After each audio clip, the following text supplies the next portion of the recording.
माढ्याचे नवनिर्वाचित खासदार धैर्यशील मोहिते पाटील यांची अकलूज येथे भेट घेत शिष्टमंडळाने मोडणीमच्या समस्याबाबत व शिक्षकेतर कर्मचाऱ्यांच्या समस्याबाबत निवेदन देण्यात आले।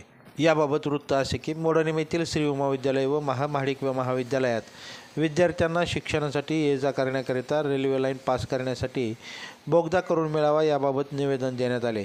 तर दुसरे निवेदन केंद्र शासनाने महाविद्यालयीन शिक्षकेतर कर्मचाऱ्यांना विद्यापीठ आयोगाच्या कक्षेत आणावे असे निवेदन देण्यात आले। या दोन्ही मागणीचे निवेदन खासदार धैर्यशील मोहिते पाटील यांनी स्वीकारत पुढील कार्यवाहीसाठी संबंधित विभागाकडे पाठवले जाईल असे सांगून लवकरात लवकर ही दोन्ही कामे मार्गी लावण्याचे शिष्टमंडळाला आश्वासित केले।